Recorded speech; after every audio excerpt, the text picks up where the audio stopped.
It's a Jackalope Carnival!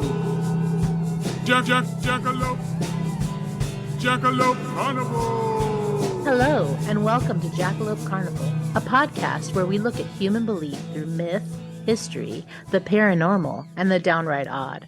I'm Becca. I am Eric. And we'll be your host through this sideshow of stories. So guess what, guys? It's time to pack your bags as we once again get ready to enter into the world of cryptozoology. You ready, Eric? I think I have a cryptozoology bag packed at all times. There's no need for me to specially do so.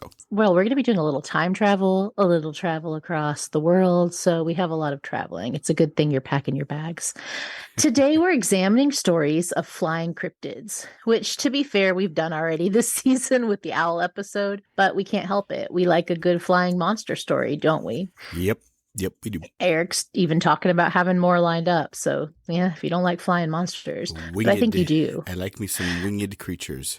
If you've listened to us before, you probably like them as well.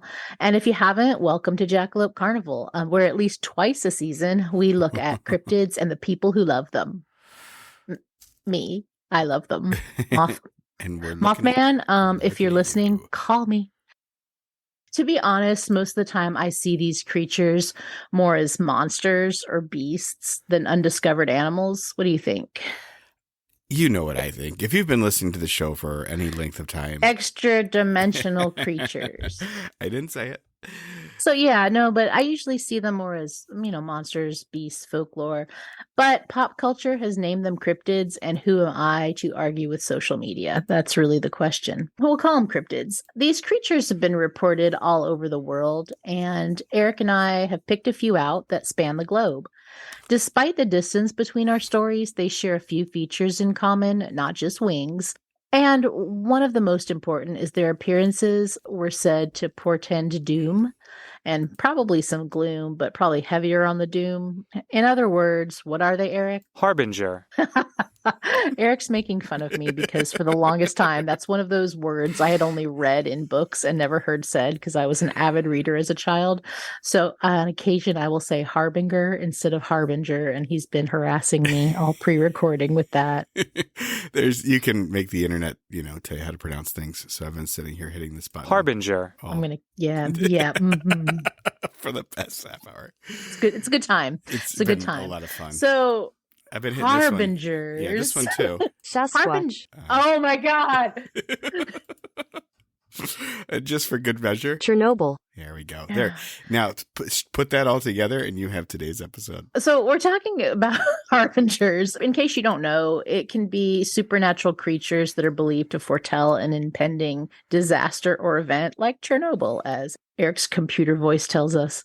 They get associated with death and destruction and are considered to be omens of bad luck in general. Har-bing-ers are said to appear before wars, natural disasters, other dreadful events, nuclear meltdown, let's say. And it's a concept really is found all over the world and all throughout history. So you can't really say one geographical area has a monopoly on this or one culture has a monopoly on this. It's not uncommon for flying cryptids to be associated with portents of doom. On our first episode, we talked about our favorite thick-thighed harbinger extraordinaire, the Mothman. Eric's favorite. Yep. My favorite. Seriously, call me Mothman. Call me. Becca, can I just, I was going to tell you this when we were talking another time, but we can share this with the listeners. I was cruising around a t-shirt website the other day, and somebody made a t-shirt that says Mothman is thick, and it has Mothman with a posterior. I may or may not have bought the t-shirt for you, but I want to point out that person who made that t-shirt had to be a listener. I'm sorry. That was our thing. Yeah, well, I don't mind if it's out there. Mothman, he's got thick thighs. He's a little thick, yeah.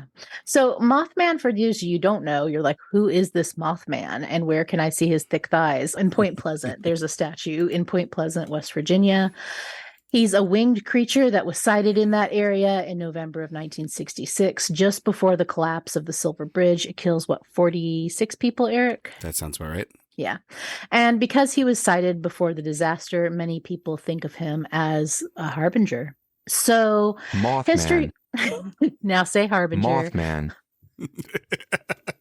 I'm just going to pause here. Harbinger. Yeah, Okay, there we thanks. go. So history and folklore give us lots of examples of these things that I'm not going to name that pretend doom. And as we talked about some last season. The black dog, specifically Black Shuck, is seen as a harbinger of doom in the British Isles. And for more on that, feel free to listen to season 2, episode 2, Spectral Dogs of Great Britain. While in North America, black cats have been seen as those tiny destroyers of luck, callers of bad things happening. In China, and I don't really have anything to substantiate this except for a Google search, so if I'm wrong, please someone let me know, but they said that they can be seen as harbingers of poverty and famine. But I don't know if this is true, but I love black cats. I love one black cat in particular called River. So I just want to say, River, don't listen to the haters, and all you black cats are great kitties. I do love me some kitties. It's true. That's a fine kitty there. So Ireland, you've probably all heard of the screaming women known as banshees that signify the coming of death.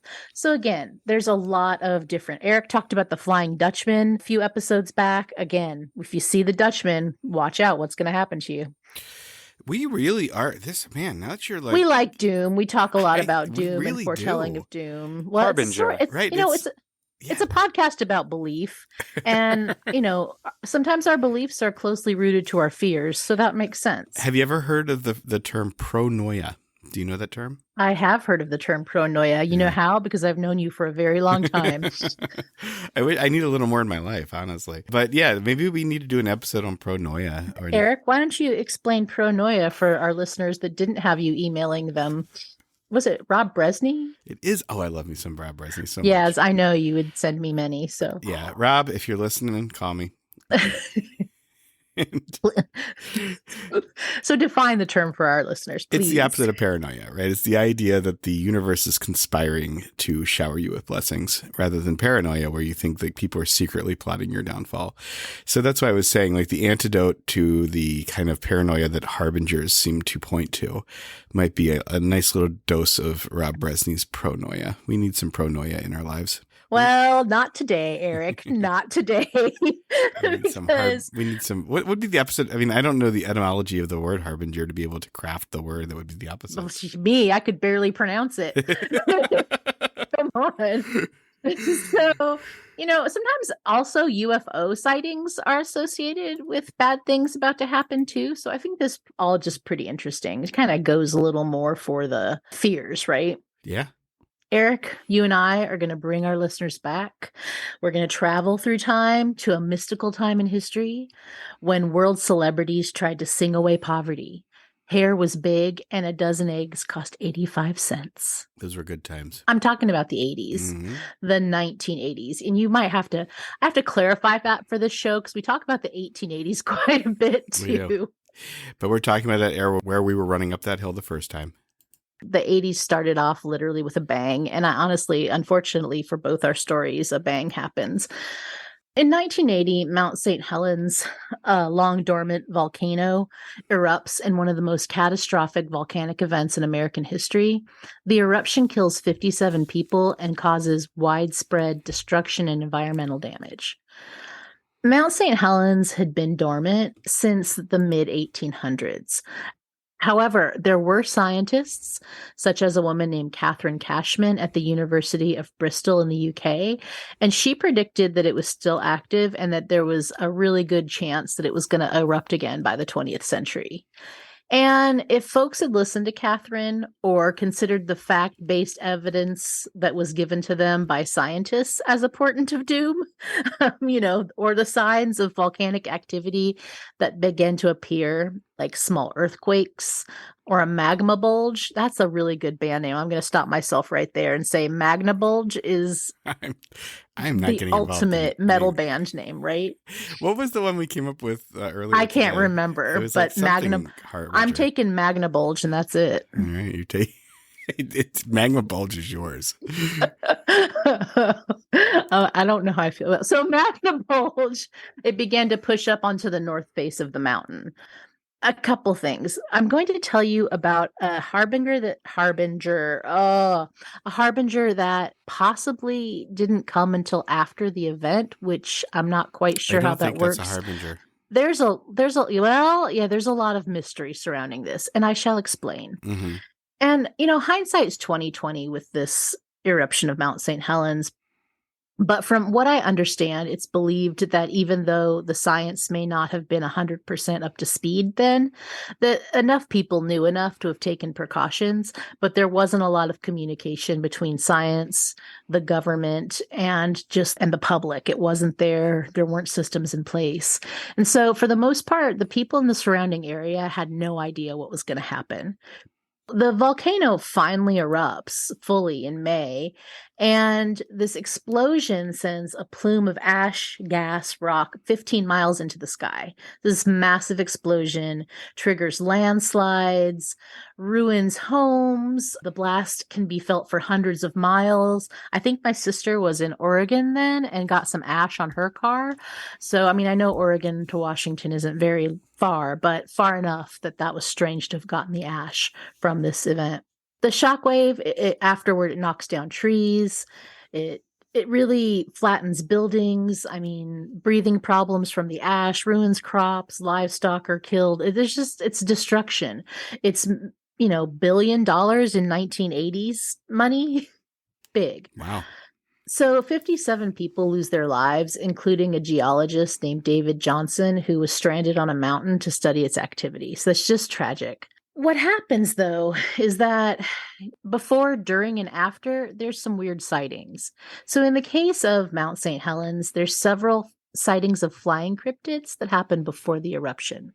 These creatures are described as large winged beasts that resemble bats or maybe pterodactyls. Some eyewitnesses claimed the creature had yellow eyes, some red eyes.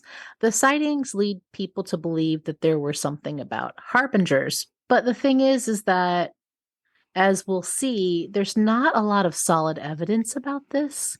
And maybe it's because, you see something like this, it kind of gets pushed out after volcanic eruption. It's like, oh, that's creepy. And then something really creepy happens. And it's like, oh. One of the most famous cryptids that's associated with the Mount St. Helens eruption, and really the only one, is, from what I understand, a beloved Pacific Northwest cryptid. And you might be thinking, oh, Bigfoot. No, I'm talking about Batsquatch. You heard me. Batsquatch. Yeah, that in and of itself is a good band name. Yeah. Oh, you want to start out? Na na na na na na na na na na na na na na na Batsquatch. So Batsquatch, as you can probably figure out, is a portmanteau of the word bat and Sasquatch. And so Batsquatch is thought to be sort of a flying Sasquatch with a wolf bat face. We'll talk about some different descriptions given by people who've cited him. At first sighted possibly one of these flying things that was seen around Mount St. Helens in the 1980s, just a few months before the eruption, or was sighted during the eruption, or was birthed from the ash of the volcano as the earth was torn asunder and the lava rained down. I don't know. I like that story better, though, to be honest. Yeah. People say they totally got pictures, but then there's no pictures. Yeah, see, there seems to be some debate on whether or when Batsquatch happened, but we know that Batsquatch happens. And, if he came after, it makes this sort of, harbinger qualifications pretty sketch. But this is what they call him, and who am I to argue with the will of the people, Eric? Who am I to argue? Who indeed? So it's not until 1994 that we finally get an eyewitness and a reporter. Just kooky enough to report on it. So we have to wait 14 years before we finally have an eyewitness. And it's not an eyewitness to 1980. So I think a lot of people just say this is a cryptid from around that area, although it seems that it gets lumped in with the eruption. So one evening in 1994, an 18-year-old named Brian Canfield says that while he was driving home one night near the foothills of Mount Rainier, you're like, wait, Mount Rainier? It's about 75 miles. to 100 miles. I think 100 road miles, 75 actual miles from Mount St. Helens. And it's kind of like the Mount Fuji of Seattle. Usually it's cloudy in Seattle, but one day in the spring, the clouds will clear and the mountain will be out and it'll be shocking. It's an enormous mountain. Is it shocking because it's enormous or because Batsquatch is flying around it? Oh, it'll definitely be shocking if Batsquatch shows up. But no, it's shocking because you have lived in a city for months and months and not seen this mountain until like one day. Can you see it because Batsquatch's enormous wings make the clouds go away? I mean, would be a dramatic sighting. I wish that happened actually for me, but that wasn't the case. All right. You don't know. It could have. You might have forgotten it. And I'm pretty sure I'd remember that one. So back to Brian. 18-year-old Brian Canfield is driving in the foothills of Mount Rainier. His truck just stops. Mysteriously. Just stops. That's some X-Files stuff right there. Yeah, it's at 9:30 at night. Mm-hmm. Dark. He's driving. And a little way away from him, maybe 30 feet, he sees a creature that's 9 feet tall, has bluish fur, and wings. And he said the wingspan is as large as the road. I don't really know how large the road is, but big. Canfield describes the creature in depth for the Tacoma News Tribune, saying its eyes were yellow and shaped like a piece of pie with pupils like half moon. The mouth was pretty big, white teeth, no fangs. The face was like a wolf. I've never heard eyes shaped like a piece of pie before. I'm just going to say it. Okay. You mean triangles? Those are some, but I tell you what, Brian, those are some evocative images he's got. Like I can totally picture what he's saying because of his very picturesque metaphors. So, I'd like to see you use it in a love poem. Like your eyes are shaped like two pieces of pie. Oh, I could do it. I could. It's a challenge. Blueberry, or were they chocolate cream? No, rhubarb, right. I tell you. Rhubarb. Well, his eyes are yellow, so this dude's eyes are lemon meringue. Oh boy. And he's got a wolf face, but like a beefy Sasquatchy body. Eventually, like he totally looks like he looks. Eventually the creature looks at him, it spreads its giant wings and flies into the sky. Canfield's freaked out, but his truck miraculously starts and he rushes home to tell his parents. And his parents believe him. But as you can imagine, eventually his sightings are dismissed by a lot of people, called a hoax, or like he just misidentified. I'm sure someone somewhere said it's a what, Eric? Crazy talk? It's an owl. They said it's an owl. Oh, of course. But it was taken seriously enough to warrant this newspaper article. And I love this article. The reason I love this article is one, the author, C.R. Roberts, he not only says he believes this young 18-year-old, right? But he really wants to establish credibility. And this is 1994. And when I first read this, I thought it must be 1984, but it was 1994. And this is how he's establishing that young Brian is a good, upstanding citizen. Brian is no fan of heavy metal music. He's never played Dungeons and Dragons, and he's never seen a UFO. He remains baffled by what he saw. Yeah, he's definitely not playing in the danger zone there. He's never heard of Magma Bulge, clearly. Not a fan of Magma Bulge. My heavy metal band. So yeah, he didn't play Dungeons and Dragons, and he's never listened to heavy metal. Can we go back a few seconds and just take this time to coin the word thicted? Because that's really, that is our word now. Thicted. Yeah, so I really, you kind of wonder about these two, but I read that there's a show called Monsters Across America, which I am in no way endorsing. I just read that they did a segment on Batsquatch. I haven't seen it because it's subscription only, but I did read that they tried to interview Canfield and he sent them to his mom. And she's basically like, he's trying to forget that happened because I'm guessing that it caused him some pain in his life to, express what he truly believed he saw. He was a man ahead of his time because, I mean, if he had done this 30 years later, he'd just have his own YouTube channel. or 30 years earlier back in the 60s. But yes. And, there's a lot of Batsquatch sightings that I've seen while nosing about social media. But the official sightings that are generally given, this mysterious Batsquatch, is that there's one in 2009. Then a group of hikers report seeing the creature flying over the forest near the mountain. Some of them say it's purple. Some of them say it's blue. Some of them say it has fur. Some of it say it's like a pterodactyl. So that one really, it had a big wingspan and glowing red eyes. So cherry pie eyes, not lemon meringue pie eyes. Could it have been Batsquatch? Some people think so. How are his thighs? They don't really report. So I'm guessing like it's totally not Batsquatch or Mothman. Are you checking to see if it's Mothman? Well, I'm just trying to establish that the word thick-did is our word. Okay. That is our word. Well, and so again, some think it's like a pterodactyl-like creature, which Eric and I were talking about. And I know that you would like to talk about some of that in another episode. So we'll save any of that for that.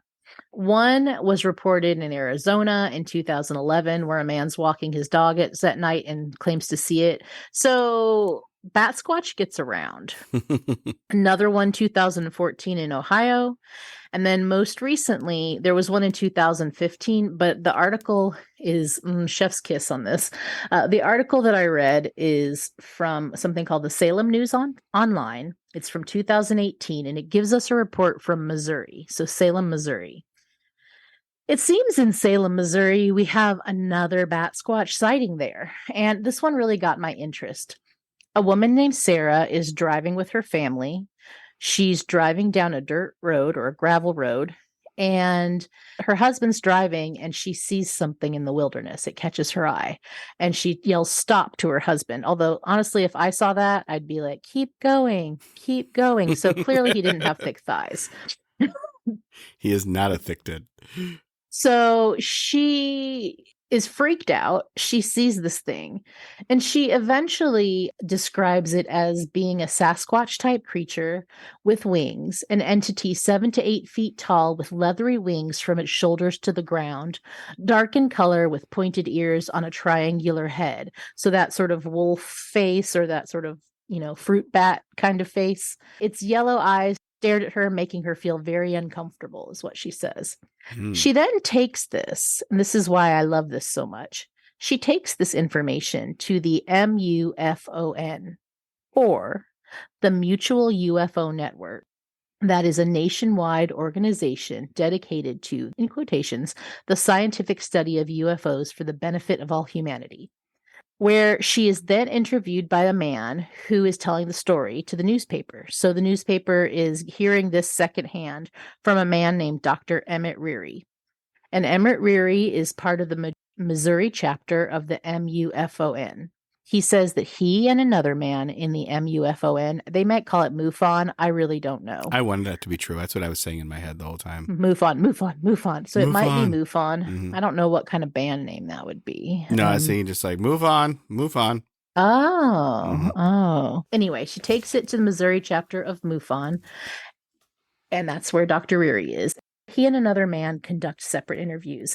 And he says they do this. This is pretty normal for them to conduct separate interviews, because in doing that, if they're lying, they might have a different story to each interviewer. But they find that she's telling the same story, and then they go and try to check it out, but they don't find anything. So they take her seriously, but they can't find anything, which would, if Eric's interdimensional creatures is something, would make sense, correct? Once upon a midnight dreary, I was interviewed by Dr. Reary. Well, two things. One, being me, I decided to look up Dr. Reary, and he's a chiropractor. I make no comment. I'm just, maybe you need a chiropractor, and I'm putting it out there. Two, I thought it was interesting that Sarah took her story of Batsquatch to MUFON, MUFON.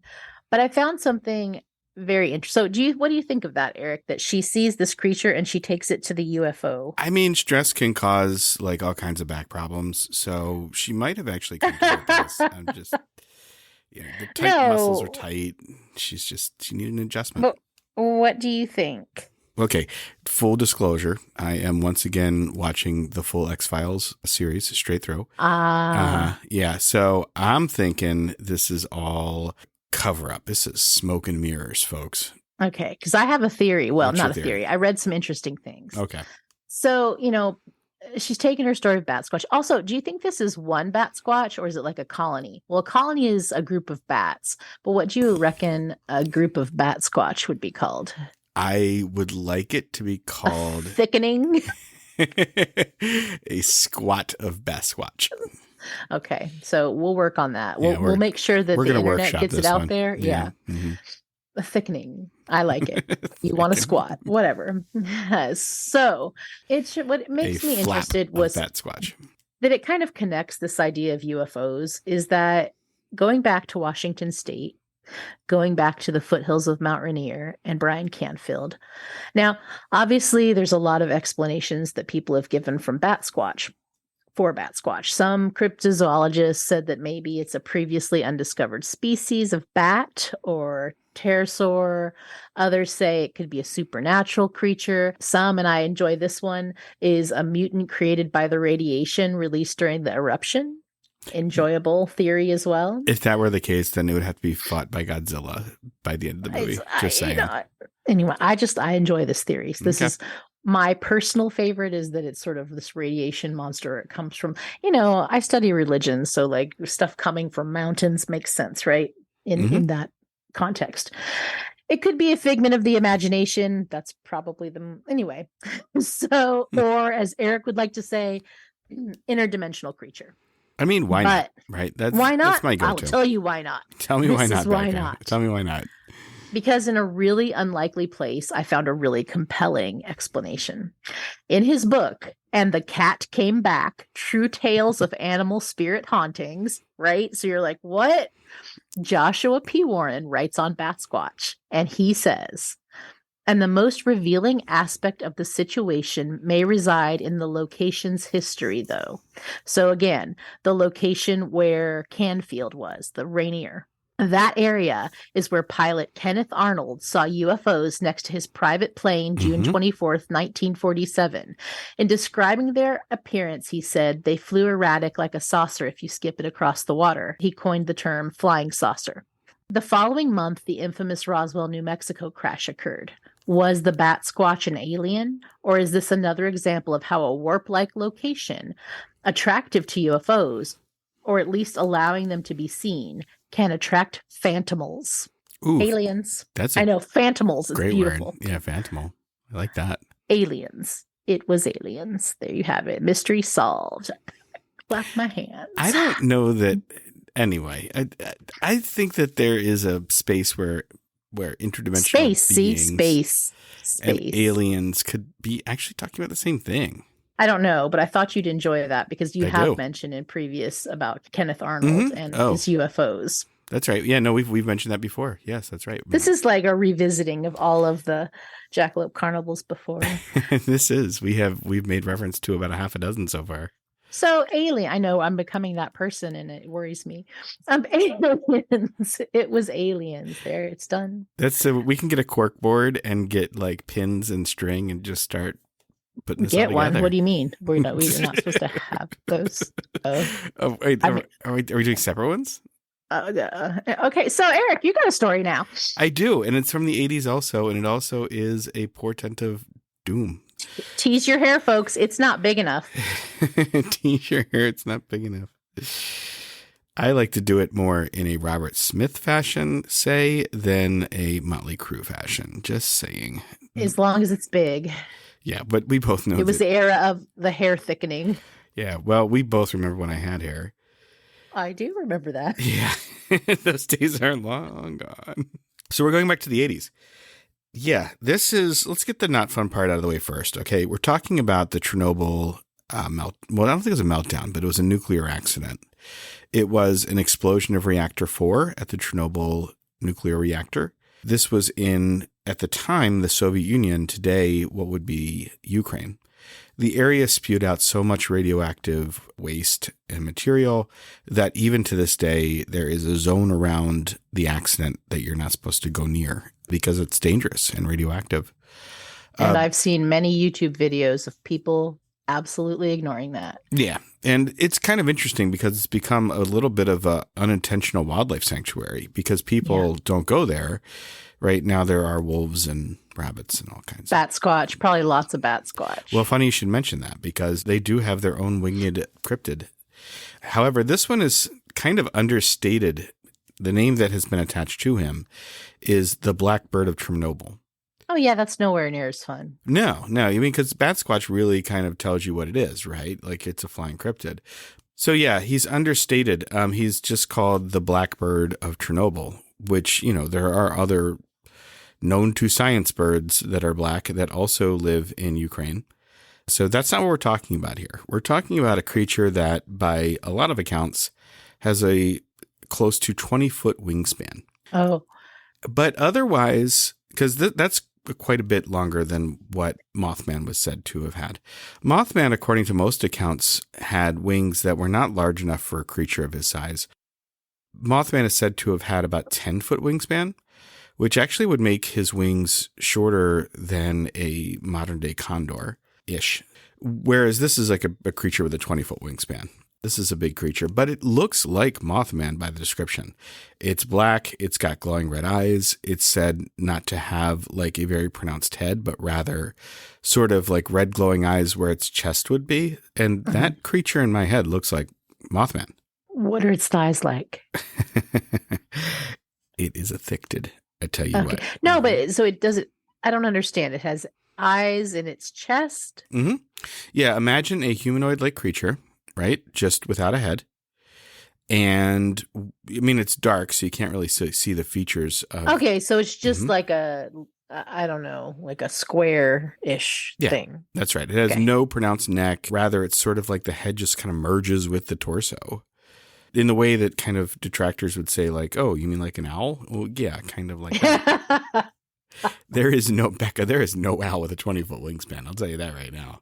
Also, I figured out, do you know? That could be a cryptid in itself, a 20-foot wingspan owl. No kidding. Holy cow. Hide your livestock, folks. All the damage that could do.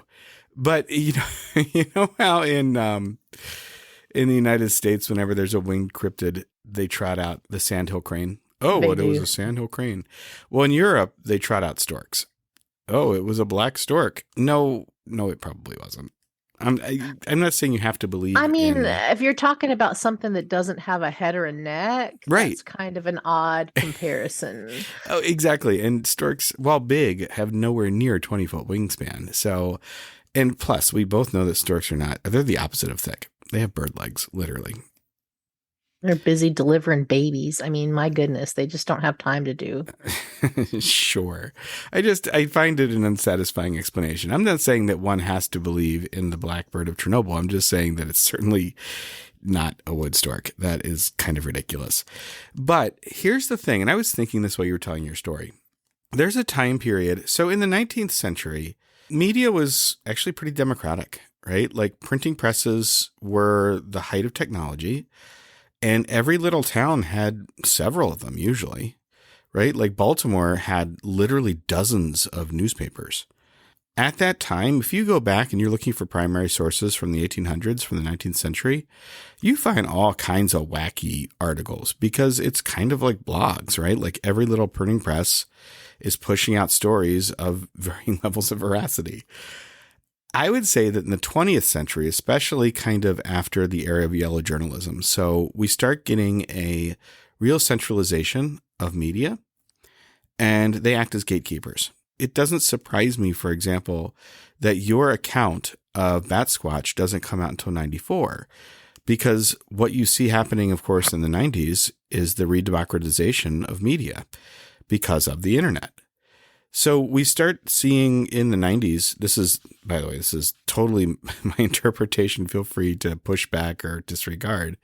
But the way I see it is that we start seeing a real renaissance in stories about the paranormal and the unusual and cryptids, because once again, we're seeing the gatekeeper place that media had from the 1940s to the 1990s. It slips again. And now you have people blogging, people having their own websites. Now we have video channels. Everyone walks around with a video camera in their pocket and they can just put it straight up to the internet. And that's why I think that right now it's a great time to have a podcast about the paranormal. It's a golden age It is for a weird golden age things. for thicktids. I'm not letting this go. Stop trying to make Victor happen. All right. That being said, because this, again, Chernobyl didn't happen in the 90s. Chernobyl happened in the 80s. And not only was there not a democratization of print, there wasn't very much of an open media in the Soviet Union. The Soviet Union kept a pretty tight lid. Very much. You're adorable. Hey, they had an official newspaper and it was called, do you remember this? No. In Russian, it was called Truth, which is ironic. It was Pravda. So yeah, that was the state-controlled media organ, the Soviet Union.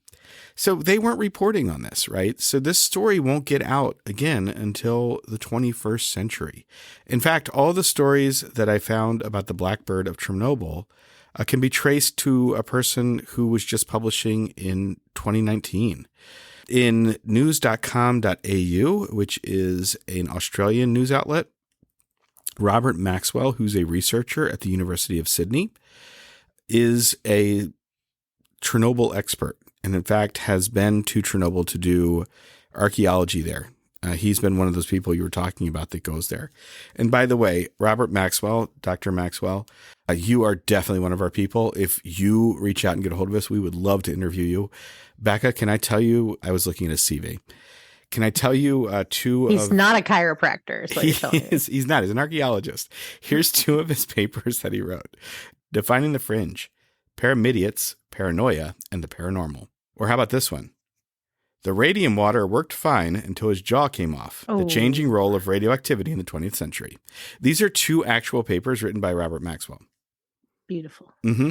So he's interviewed by news.com.au, and he's talking about the lore of Chernobyl. He talks about the blackbird of Chernobyl, and his quote is this: "The blackbird has also become one of those fairly safe legends where you try to look for proof, and it might not be available because the workers are dead, or maybe the sightings were never officially recorded. So for people trying to check the veracity of these claims, of course, you have to take them at state value. But the stories persist to this day." I like that because that's kind of how I felt when I was hearing about Batsquatch flying around before, that people were saying he was a harbinger, but there wasn't really any solid evidence, but the legend persists. The stories of the blackbird of Chernobyl, or maybe if there's more than one, blackbirds of Chernobyl, really do sound like it is Mothman. Now, you can either say, because again, this is decades after the Mothman story of Point Pleasant, West Virginia. You can say either that the stories have been recycled, that people basically just took Mothman and put him in a new place. Or, if you were a believer, you could say this is obviously the same type of harbinger creature. Or you could look at it sort of Jungian and say that it's within our psyches to have, this. You're just dangling the red meat for me on that one. Anyway. So the story goes that before the meltdown in April of 1986, 5 employees first saw the blackbird of Chernobyl, this giant 20-foot wingspan creature with red eyes. They went home. Some of them weren't feeling well. Some of them reported having nightmares. I love how in Maxwell's account, he says that some of them had nightmares and threatening phone calls. And if you remember the Point Pleasant story with Mothman, that was definitely part of it, right? That Men in Black will make one of their first appearances where they kind of show up and tell the people in Point Pleasant, hey, don't talk about Mothman. Don't talk about these strange occurrences. Or at least so we believe from the Mothman prophecies, if that's your jam. It is mine. But then I looked at... Yes, it is. It is. But I looked at another account of this, and the threatening phone calls actually seem like a little more of a reasonable part of the story, because it turns out the threatening phone calls didn't come from Men in Black. They came from people who worked in the power plant, and they were calling the people who went home and told them to get to work. So it was not threatening phone calls like, don't talk about the black bird. It was threatening phone calls like, hey, you freeloader, get back to work. That makes sense to me. Yeah. Or maybe it was both or either. Who knows? But there were accounts that there were people calling and saying, don't talk about these winged creatures. Don't talk about these cryptids. Keep the lid on it all and go back to work. That would be big news, I suppose, until you have the worst nuclear reactor accident in history, in which case that's going to just eclipse everything. So these sightings happen just weeks or months before the Chernobyl meltdown. So have they been seen elsewhere or just there? Or do we look at it as sort of this larger, I'm using the word phantomal now. I love it. So Instead of, so the word cryptid has now evolved. You've decided to settle on phantomal, and I've decided to settle on fictid. Figure out something later. So, yeah, I mean, that's the thing, right? I mean, you're giving an account of a winged harbinger creature. There's this one. There have been some afterwards, and they've been placed at different times in disasters all around the world, as a matter of fact. My favorite quote, though, I have to give credit because I really don't like to. Okay, I do. Sometimes I will slag slag the competition because it's kind of fun. I don't even listen, so I don't know that we have competition. Oh, I throw shade at Aaron Mankey whenever I get the chance. But Cryptid Wiki had a quote. It said, "Everyone who has seen the creature during that time has died."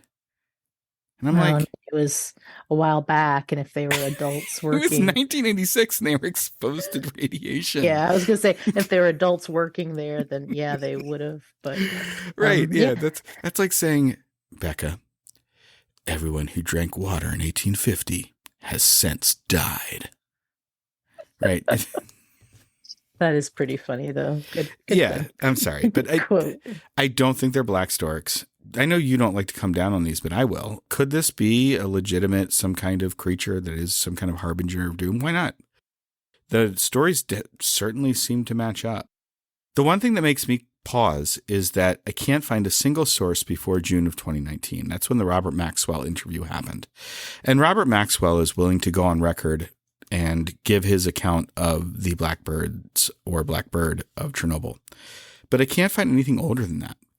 And around the same time, because I was sitting there and I was kind of racking my brain, why is this legitimate news source, why is news.com.au talking about cryptid from Chernobyl in 2019? Like, that really seemed kind of odd to me. But then I was reading that HBO had put out a series called Chernobyl. Yes, yes, absolutely. You weren't aware of that? No, I didn't watch it. I don't have HBO. You know, that seems to all line up. It was very good, by the way. It was very good. Yeah, but nevertheless, it sparked a renewed interest. Yes, right. But I can't find a lot of written accounts of this creature except for in Dr. Maxwell's account. So what I think is really interesting about this and other stories, and one of the reasons that we like to look at belief, is because, we're seeing the birth of folklore that could be told for hundreds of years. And I think that's pretty interesting. We're too close to it. So now there's these stories, but, what are the people who are telling those stories' grandchildren going to think, and then their grandchildren? Sure. I also think that we're seeing a moment when there was a time period, like I said, in the 20th century, where not only did you have a gatekeeping media, but you also had a pretty solid physicalist explanation for the universe. And that's falling apart too. And I'm not saying those two things conflict, and they don't necessarily match up either. I'm not saying that you're signing on to both of those, but I'm just saying that they put them together and you get a pretty good explanation for why we're getting a lot more unusual stories in media these days than we were used to in the 20th century. Cool. I'm not so into the why. I'm just into it. It's happening. All right. There you have it. Aliens. Thank you for listening, folks. Wado for listening. By the way, I think a few people have asked me if Wado is goodbye in Cherokee, and it is not. It means thank you. So I like to tell you in English and Cherokee because I like to keep the word going. Take care, folks.